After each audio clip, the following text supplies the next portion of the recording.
You're sitting at home minding your business when that feeling you know all too well comes over you.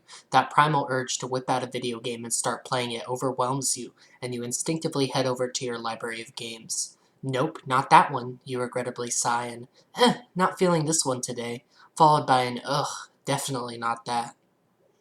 Picking a video game transforms from being a therapeutic process into a cumbersome chore. There are simply too many games to choose from. After hours of contemplating, you then proceed to pop in a copy of Sonic 06, play it for 5 minutes, and then go to bed suffering from nightmares the whole night.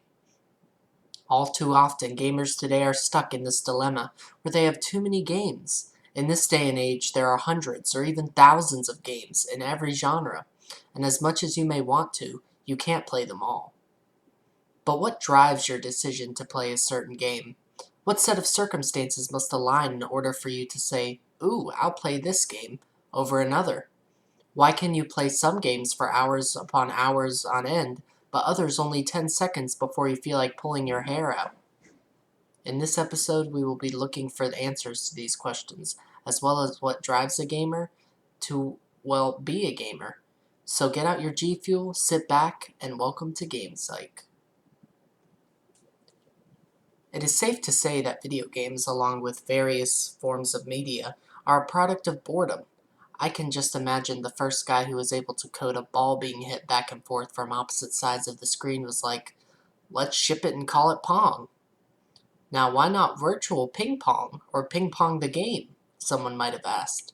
To which Alan Alcorn probably replied, Pong sounds hip, and so it does. It is interesting to note that one of the first games ever created was a competitive game, and not one that involved a lengthy plot. This may seem like a no-brainer at the time, due to the obvious glaring hardware limitations. The goal was to create a game with a simple mechanic that could be utilized by any person with a set of usable extremities. But why did Pong receive the critical acclaim it did? Was it the shiny graphics or the ingenious control scheme? Was it that charming name of a title?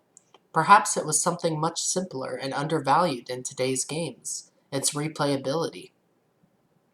Replayability is a concept that is lacking in today's games, except when it comes to games that are competitive. By their very nature, competitive games are ultimately replayable because you can increase your level of skill every time you play. Take Pong, for example. Every time you grab a buddy and pick up that dusty paddle, there are an infinite number of ways the game can play out. This can result in the game being played over and over and over and over again. Nowadays, playing Pong for countless hours on end may be considered insane by some, but you flip the screen, update the graphics, add a few power-ups, and boom, now you're playing Mario Tennis Aces. The point is a game can be as crude as it wants, as long as it has one thing to tie all the pieces together: replayability. Replayability is what video game developers strive for. I would argue that a game with no replayability is not even a game anymore, but another form of entertainment. Take the Order 1886, for example. While I have not personally played the game, I've seen enough gameplay to conclude that the title is more of an interactive story than anything else. What separates video games from other forms of mediums is its replayability. You can watch a movie multiple times, reread a book you love, or listen to a banger song over and over again, but ultimately you are being served the same experience as when you first stumbled upon the entertainment. Video games allow for a new experience to, well, be experienced every time you play. With free control of your character, you can create different outcomes each time you play, or even see different outcomes when someone else plays.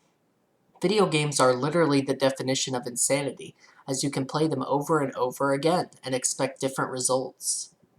Now, replayability falls on a spectrum of good to bad. Remember, just because something can, by definition, be replayed, it is not necessarily replayable in the ideal sense of the word. A bad replayable game would be something like The Order 1886, a game that almost plays like a movie and provides no leeway for a player's individuality in its controls. Now take a game like Super Mario 64. Levels can be played in so many different ways that over 30 years later, people are still playing it.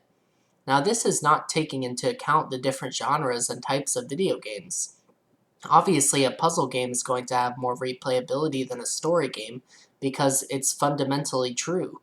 While games in general may strive to be replayable, story games are going to be harder to replay because you usually experience the same narrative each time. Video games, like other forms of entertainment, are an experience, but what differentiates video games from these other mediums?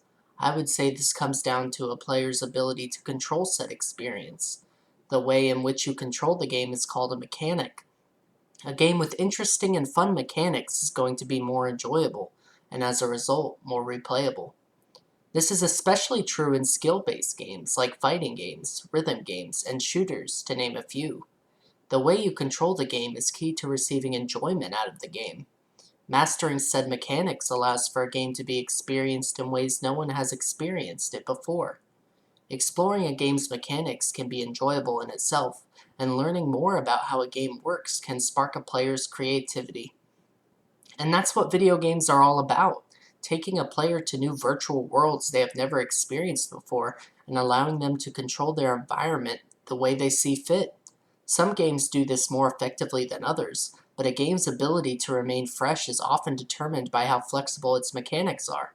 The better a game's mechanics allow the player to do what they want to do, which determines how replayable a game truly is. This is why some games will never die and live on forever, because there will always be something to learn and discover. Thank you for watching this episode of GamePsyche. If you enjoyed, please make sure to like and subscribe, as I will be uploading every weekend. Again, thank you so much, and have a wonderful day.